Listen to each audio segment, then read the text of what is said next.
Star Trek The Next Generation. Starfleet Academy, Number 3. Survival. Chapter 9. The back of the communicator's circuit board was open, and small connections had been made to the tricorder. And now the communicator was emitting a series of high-pitched noises and squeaks, and had been doing so for quite some time. The Klingons and Starfleet cadets were seated or standing at various places in the room, trying not to look bored and not succeeding terribly well. Tanya seemed unperturbed.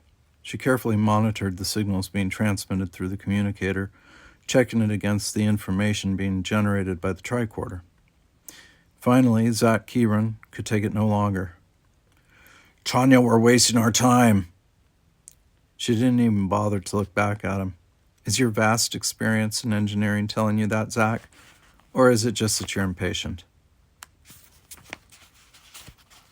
"I do not understand," Kaler said. "You said you could open this door." "Tanya knows what she is doing," Worf said firmly.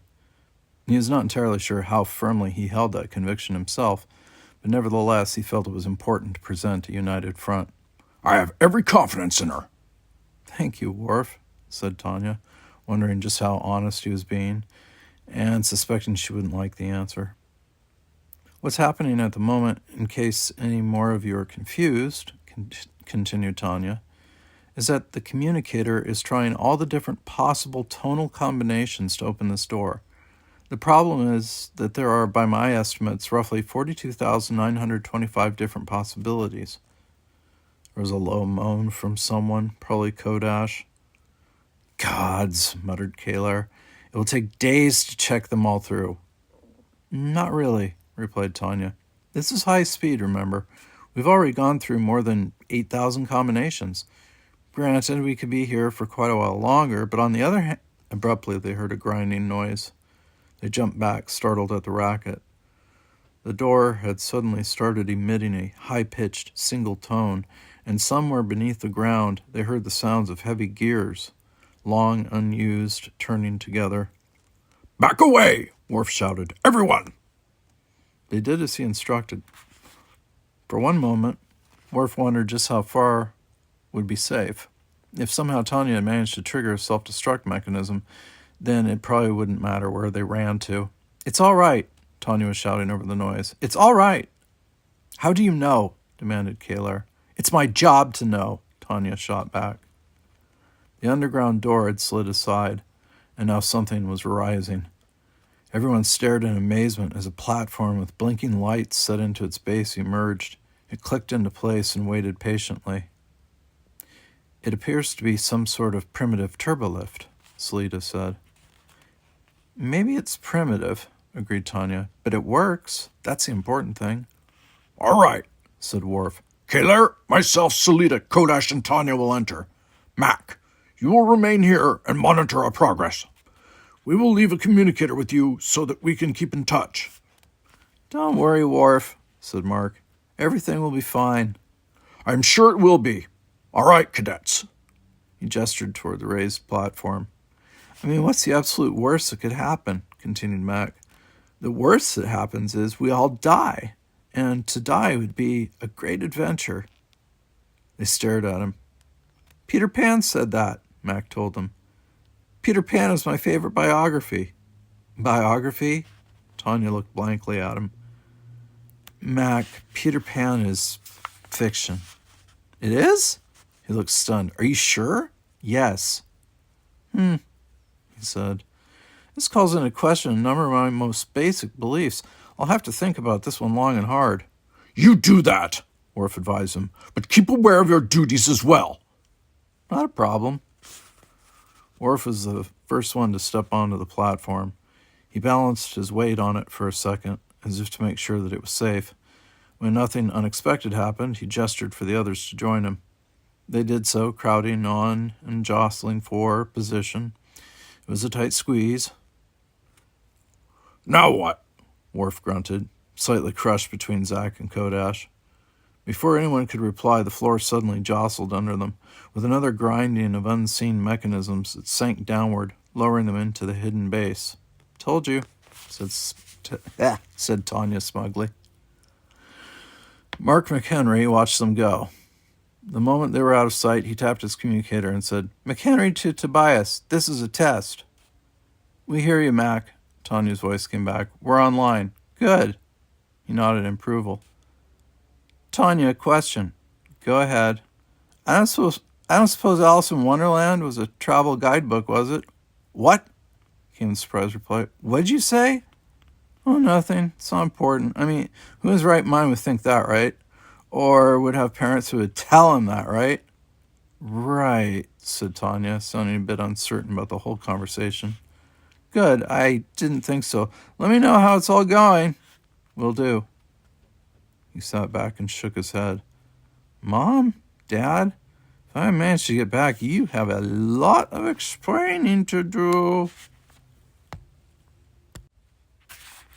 Chapter 10. Tanya sneezed violently, blowing dust off the wall. "I'm sorry," she mumbled apologetically. Kalar smiled slightly. "Yes, well, I would imagine that for some the dust might be too much to—" And then Kalar's nose twitched. She frowned, and then, unable to control it, sneezed. An even larger explosion of dust filled the air.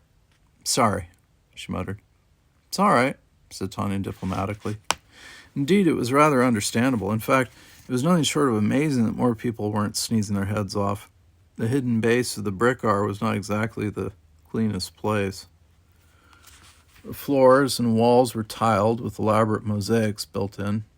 There was an array of images lining the wall that featured various brick-ar in assorted poses of combat. Worf also picked out small pictorial representations of Klingons, Gorn, and various other species. The corridors were narrow, with intersections that appeared to jut out in different directions.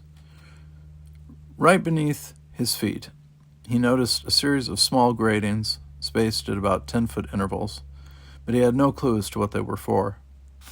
"These pictures," Zach said, tapping the wall. "It is a history of the brick-ar. This one, for example," and he tapped one, "is recounting the Battle of Eldin Asar." "Who? What?" asked Tanya. "The legend is that Eldin Asar, a mighty warrior, faced a horde of enemies single-handedly in defense of a town that had only women and children left, for all the men had been slaughtered. Eldin Asar fought for 12 days and 12 nights until the ground was so soaked with the red blood of the enemy that it was permanently stained red and remains so to this day. The Eldin Asar plains are named after him." "We have similar legends," commented Kalar. "We speak of Kalis, the Unforgettable." "Who battled his brother Morath for 12 days and nights because Morath had broken his word," Worf said. Kalar looked at him with interest. "It is good to know that you are aware of Klingon history." "Of course I am," Worf told her. "Kalis has always been a great personal hero to me. I have endeavored to model myself on his example." "As have I," said Kalar. Kodash, off to the side and running his finger through the dust, nodded absently in agreement. "It is interesting to observe," said Zach, "that there are certain fundamental philosophies we all share." Kodash looked up. "I hope you're not implying, Brickar, that we might all become friends." Looking disdainful, Zach replied, "Don't be ridiculous." "Enough of this," said Worf briskly. "Tanya!" She was already studying the tricorder, but she was shaking her head. "Energy readings from all over the place. I'm having trouble locking any of it down. Anything could be any place." "All right, then. We will just have to see what there is." "Do we split up?" asked Salida. Worf thought about it a moment. "The main reason for dividing our forces would be to save time. I, for one, am in no particular hurry. I say we stay together." "Logical." "I am pleased you approve." In the subspace monitor room, Gower was trying not to nod off. He heard a scraping behind him, however, and that brought him to full and immediate attention. He spun around in his chair to face the brick-ar and saw to his relief that Bond was still exactly where he had been before, still tied to the chair, his hands behind him. "Is something wrong?" asked Bond casually. Nothing. Nothing at all. Well, that is a pity, said the brickyard. You know, I think I shall make something be wrong. His mouth was lopsided for a moment, and then abruptly he sent a wad of spit sailing through the air. It landed with pinpoint accuracy on Gower's forehead. Furious, Gower was on his feet immediately, wiping the warm liquid from his face. You brick-arse slime, he shouted, charging across the room. He had his fist drawn back, ready to slam the brickar in the head. He swung the fist forward, and Bond caught it. It took a moment for Gower to fully comprehend what had happened, that Bond's left hand was completely free and was now clenching Gower's own wrist in a merciless grip. By that time, Bond had brought his other hand around from hiding. The strapping was still attached to it. With a quick snapping motion, he looped the strap around Gower's throat. Gower tried to pull away, but he was unsuccessful. Bond gripped the other end of the strap with his free hand and drew it taut. Gower was held fast, the strap choking off his air. He clutched desperately at his throat, trying to worm his fingers in between the strap and his skin. It didn't work. Bond drew the strap even tighter, growling somewhere deep in his throat. How do you like this, Klingon? He snarled. It was quite clear that Gower wasn't able to hear him. His eyes rolled up into his head, and he slumped forward. His body went completely limp. Bond held it a few moments more to make certain that Gower was dead. Then he released the straps, allowing Gower's body to thud to the floor. With his hands free, it only took him a few minutes to work his feet loose of their bonds. He left the straps, the chair, and Gower's unmoving body behind him and started across the compound to the generator building.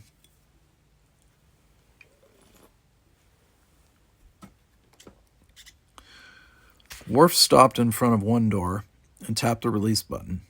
The doors slid open obediently, and Worf stepped in. Directly behind him was Tanya, and she whistled. "I'm impressed," she said. It was not a particularly large room, but a good deal had been crammed in. Most of it was of designs that were unfamiliar to Worf, but their intent was unmistakable. It was all weapons, and it was all nasty. Worf took down one of the rifles from its clip on the wall and hefted it. Its muzzle was much larger than anything Worf had ever seen. It appeared to pack a respectable amount of firepower. "Solid," he said respectfully. "Good design. Good heft." "You make a lovely couple," said Kaler. "Put it back." Worf did so, albeit reluctantly. He made a mental note to himself to stop back there before they left and appropriate one of the firearms. They stepped back out into the hallway. There was an intersection just ahead. More out of guessing than anything else, they decided to simply proceed straight ahead.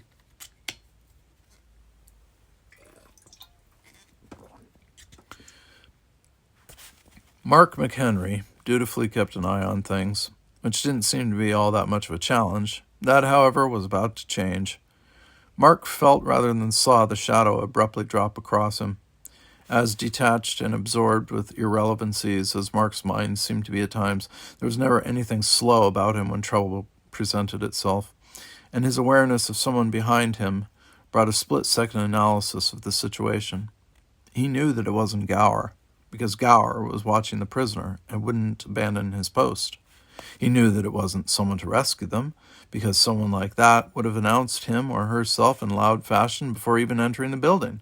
Shouts of, "Hello, we're from the Federation, is anyone here?" would certainly have filled the air. He knew it wasn't any of his fellow cadets, because they, along with the other two Klingons, were still underground. By process of elimination, it had to be Bon.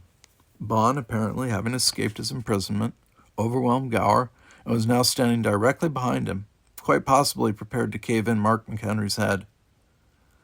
Mark had become somewhat attached to his head. Over the years, it had grown on him, and he had no desire to lose it. All of this, as noted, went through his mind in less than an eye blink. Mark took immediate action. He lunged forward and was very much aware of air whipping just over his head, indicating that a powerful arm had just swung through the air, that his skull had vacated. He hit the ground and rolled, trying to put as much distance between himself and the brickar as possible. He hit his communicator and shouted, "McHenry to Worf!" Down below, Worf stopped, where he was and tapped his comm badge. This is Worf. Go ahead, Mac. But before McHenry could get another word out, the Brickar connected with a backhand swing. Mark was fortunate that it was only a glancing blow. It was, however, enough to render him unconscious. Mark collapsed in a heap on the floor. Bond looked over his handiwork and smiled in approval. He figured that he should really kill McHenry as well, but that could wait.